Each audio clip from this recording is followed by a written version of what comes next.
guys, finally he sleeps here. Today we're going to take and throw a thermostat in our Dodge Caravan. So the reason for the thermostat swap is the van was pulling a P0128 code, which basically means that the vehicle is it's struggling to get up to temperature, which is an indication that the thermostat is stuck open. We're under the hood, and here's the main line that's coming off the top of the radiator, and you see it goes right back there. That is the thermostat that runs into the side of the block. They're coming off of that main line. That's what we're gonna swap. The first step here is to just drain the antifreeze out of the radiator. There's a small petcock right here on the driver's side, right behind the bumper. And what we've done is we've taken a small screwdriver and just loosened it up enough that we have a controlled drip down into our pan. It's gonna take a while for this to go, but if you open it up too far, it'll actually shoot out. It'll make one hell of a mess. And this way it rolls over that body frame and just drips into the pan. So be patient. It's gonna take a while. Get used to it. While the radiator is draining, we're gonna go ahead and remove the air box and the power steering reservoir just to make room to get to the thermostat down there. And this is pretty simple.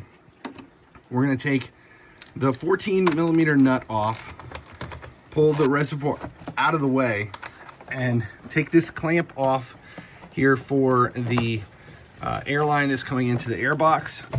And then we'll be able to pull the air box up and out of here. There's no need to take off the clamps or anything. We're gonna remove the entire air box, and we'll bungee cord the power steering reservoir out of the way so that we have full access to the thermostat. We are still draining antifreeze out of the radiator, and it's gonna take a while to do it the slow way, but I'm more concerned about making a mess here in the garage, so we're gonna take a break while this continues to flush it out. Go ahead and take the radiator cap off to allow air into the system so that it'll drain a little faster. Here is the new thermostat that we're going to put in. The actual thermostat's right here. This is the housing. We're replacing it all. But if you see, there are two bolts here. There's one there and there's one on the back side.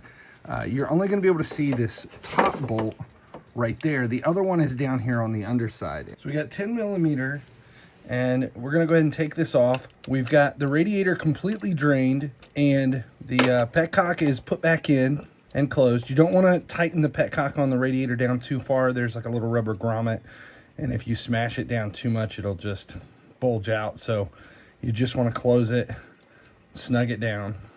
So we're going to go ahead and pull this off.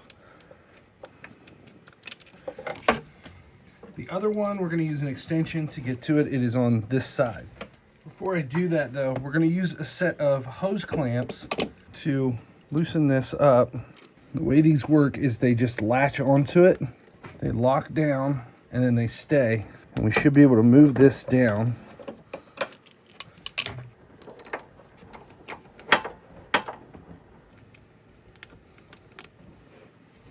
We're gonna wiggle it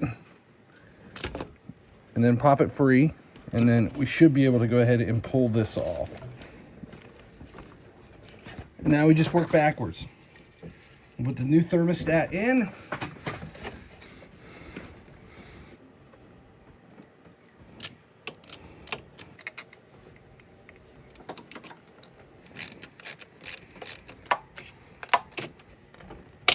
okay, we got the clamp back on, and we've got everything tightened down. We're going to make sure that the petcock is tight here. This is to release air in the line, but with the way we're doing this, we won't need to use this, because we're going to use a special way of sealing it at the radiator cap.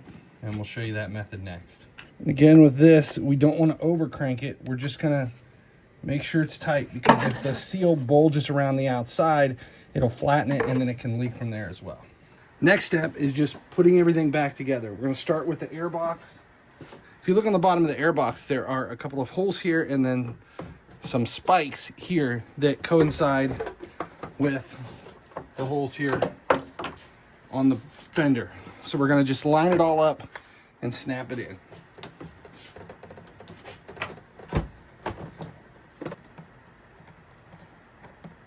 As long as it's tight enough that it doesn't pop off, we're good. PVC line connected back. Release the bungee cord holding our steering reservoir with our 13mm nut. Not too tight, it's just plastic. Everything is locked back in, we're good to go. The petcock underneath that we started to release the antifreeze is all tightened back up. We're good to go. The next step here is, now that we've flushed everything, is to reload the antifreeze into the system. We have to get the air out of the lines, we have to burp it. We'll go through that process next.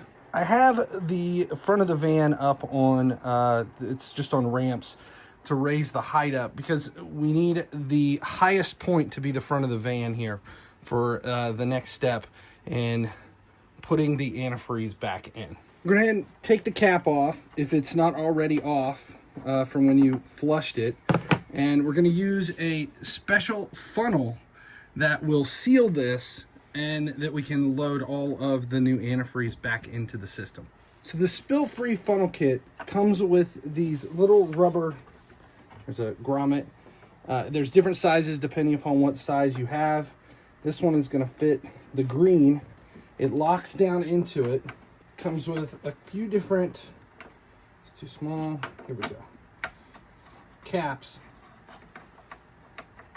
that lock it on. So we're locked in. There is a plunger plug. Now what happens is, as we pour antifreeze into here, it will run down through the system and any air will burp out because this is the highest point. Make sure you use whatever antifreeze your vehicle calls for. We've done a full flush, so we're gonna go ahead and swap this out to a universal just to make life easy. This is all makes and models, Northern system. And as you start pouring this in, you're just gonna wanna keep checking underneath the vehicle to make sure that there's no leaks. There isn't anywhere where there's some problems. Double check, make sure you're using pre-diluted 50/50 antifreeze. If you're not already mixing, you can buy concentrate or 50/50. We're going with 50/50 just to make life easy.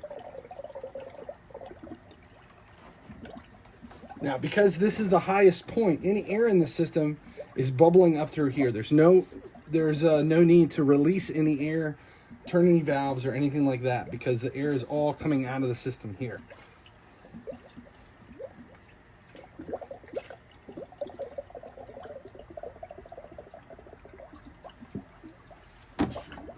We're gonna go ahead and put the whole gallon in. You can still see it's being pulled into the engine. We're just kind of watching for all the bubbles to go. Next step is going to be to start the engine and pull everything through. We're going to go ahead and start the engine. And we're going to turn the fan down to low. We're going to crank the heat up. And we'll just go ahead and put it straight on so I can feel it. But our fan is at low. You do the same thing for the rear. And we're going to keep an eye on the temperature gauge because we want to see that temperature go up to about halfway. And as this runs and the fan is just barely running, let's go ahead and kick it up one notch. We'll pull the rest of it through. It'll burp out the air and we should be good to go. We'll let it run for about 5-10 minutes and keep an eye on the thermostat.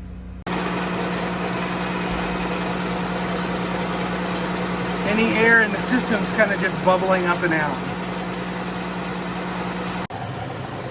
It's been a couple of minutes. There's no more air bubbles coming up, so we're solid there.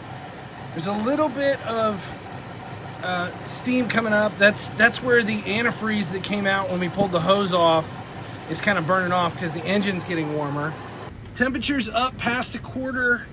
It's still working its way there, but the air that's coming out is already starting to get warm. So we're gonna let this run for about 5-6 minutes and see if we can get the truck up to temp and get some really hot air blowing out of here. Temperature is up where it needs to be. We have hot heat coming out.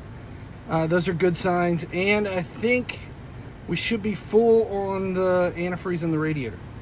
You need to double check your overflow to make sure that it is at the max level line, which is right there at my nail. And we are good on that side. We have no more air bubbles coming out. We are solid, so now it's just a matter of taking this off without spilling a bunch, and there's a simple method for doing it. All right, we shut the engine down. The first step is you have your plunger, which seals it. But before we do it, we're going to grab this upper hose and squeeze, then seal it, and let go. Now what that will do is push a little bit of the antifreeze up into this. That way when I take it off, it won't bubble out and spill off the top. There we go. That's it. And then we just go from there. I went ahead and drained that back in because that was all good antifreeze. I drained it back in, but if you look, make sure there's no rubber grommet. That's part of the funnel. We'll get that out, and we're going to lock the cap on. Make sure it's down tight. Let's see, where's the rings? Clicks twice. We're good to go, and you're back in business. Finally he sleeps, finally he dreams.